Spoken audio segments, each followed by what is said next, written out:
今、隣の双葉町の施設の屋上から撮ってるんですが、東日本大震災原子力災害伝承館、今映ってる施設を見てきました。いやー、非常に良い施設でした。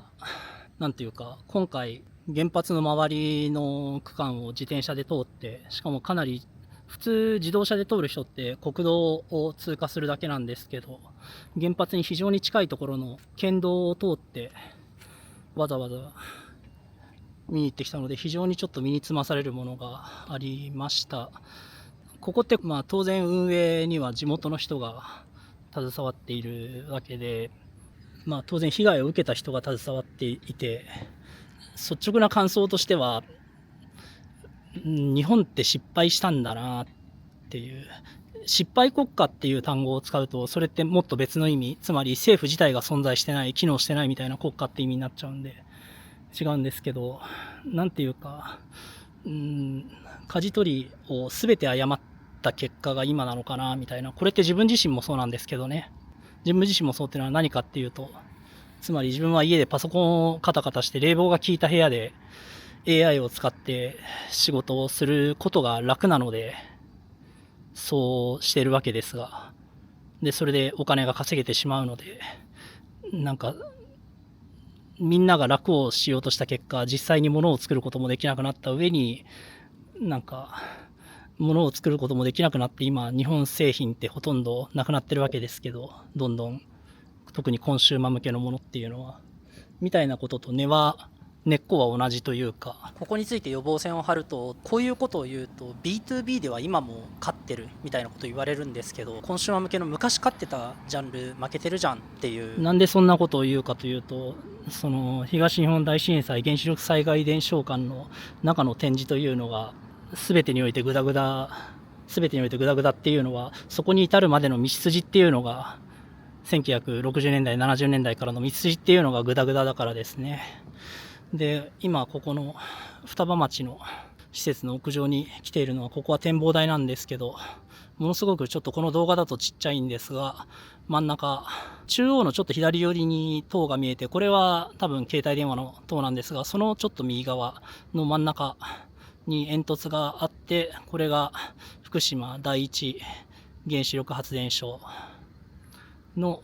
煙突ですね。ここが一般人が唯一福島第一原発を肉眼で見るところができる場所です。今動画を 4K で撮り始めました。これでもしかしたら中央部を拡大したら福島第一原発の煙突というのが見えるかもしれないです。ここの原子力災害伝承館は絶対に来るべきですね。なんていうか、ここに来たことで単なる物見遊山だけで終わらないで済みました。原発の区間を自転車で通り抜けるっていう旅行が。被害を受けて娘さんと奥さんとおじいさんを亡くされた方の話というのも聞いたんですけど、その方の結論というのは、なんというか、電気を使わない大量消費の社会から離れるという結論になってたんですけれども、自分はただそれとは意見が違って、結局これって哲学の問題になってくるんですけど、結局人間が生きて死んでいく上で、ただ単に動物として生きることをやるだけでいいのかみたいな、知性を生かして何かを作るってなった時に AI とか、今だったらロボットとか、電気を作る時に今環境に対して悪いことが起きるわけですが、もっと悪影響がない方法で作ることができるんじゃないかという。日本だと非常に太陽光発電って評判が悪いんですけど、これって多分かなり大きな部分が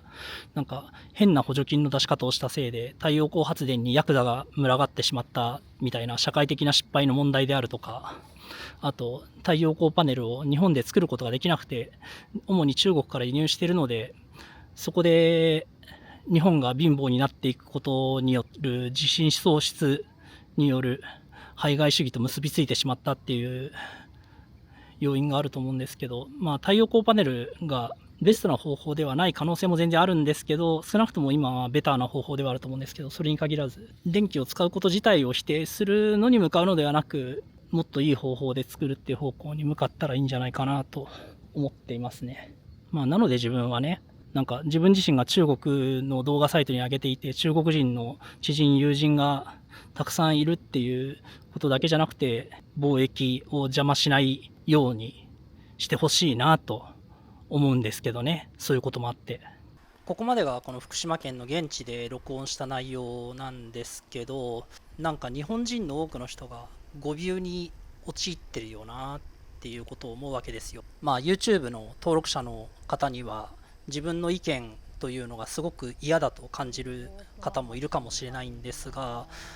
自分はどんどん移民に来てほしいと思っていたし、今も思っているんですよ。いろんな国の文化が入ってくる日本というのが将来のいい姿だと明確に思ってた。なんだったら今日本で排外主義の対象になっているクルド人のお祭りに2014年の時点で遊びに行ったことがあって、もうプラスのイメージしかなかった。その頃はクルド人に対して、その頃は埼玉の蕨市に住んでる人が楽しいお祭りだねって思ってたのに、排外主義ばっかりになっちゃった。おかしいですよね。なんですけど今さまざまな国からの移民の人に対してこういう風になっちゃってる。これは過激な内容の Twitter とか YouTube とか Instagram とかへの投稿がお金になるから、そういう内容が流行るってこととか、あとは日本が貧しくなって弱くなっているから、自信を失ってるからっていうことが原因だと思うんですけど、こいつはなんで急に移民の話をし始めたんだ、原発の話をしてたのにって思うかもしれないですけど、同じことなんですよね。昔は日本が太陽光パネルをうまく作れたかもしれないけど、今は中国製の方がいいんだったら、中国と仲良くして中国から買えばいいじゃん。その太陽光パネルで作った電気で再び日本を豊かにすることができるかもしれないじゃん。それに日本の人口が減って高齢化が進むなら、海外からさまざまな人を呼び寄せて、それでいろいろな文化のある今までとは違う文化になるかもしれないけれども、若々しい活気ある日本にすればいいじゃん。でも日本の多くの人はそれとは逆のことを思っています。あとこうやって日本はダメだっていうことを言うと、日本はダメだということを言って気持ちよくなってるだけだよねみたいなことを言う人がいるんですけど、いや、日本が今よりマシになるための道筋って明確じゃんっていう、今言ったばかりのことが自分の答えです。じゃあお前は今何やってんのって話なんですけど、一つは数ヶ月前からデモに参加しています。でもう一つは、これは本当に限られた機会しかないですが、友達が SNS とかで排外主義的な意見に賛同していた時に、それに対して実際には外国人による犯罪とか放火とかそういうのは増えてないよということをデータで提示して、少なくとも一人はその意見を分かってくれました。データを提示するっていう説得方法はちょっと一般的には説教みたいになっちゃうので、その人がそうやって話すことで一番分かってくれる人だったっていうことなんですけど、というのが自分のやってることです。あともう一つ話し忘れたことで、東北地方っていうと一定以上の年齢の日本人にとってはやっぱり震災、被災地、津波、そういうイメージが強いんですよね。で、気にしてたんですよ。東北の人と話すときに、被災地、震災、そういう話をすることに辟易としてるんじゃないかって思って、もちろん辟易としてる人も実際にいるのかもしれないんですけど、ちょっと誰とは言わないですけど、今回旅行中に話した方が実際に津波に被災した方で、その方はすごく話したいという方だった。ということもあって自分は今回こうやって、原発もそうですけど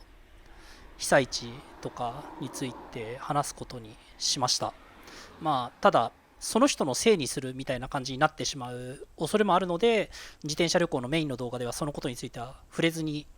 被災地とか原発とかのことについてただ触れたんですけども、ということで、これが自分が今回東北自転車旅行して、特に原発の辺りを自転車で走って博物館を見て、それで思ったこと、感じたこと、そして今やっていることについての話でした。日本人ならっていう日本人を主語にする言い方っていうのは普通はしない方がいいと思ってるんですが、原発のことについてなので特になんですが、YouTube で見てる日本人の方、マジで福島の博物館行った方がいいですよ。ということで、ご視聴ありがとうございました。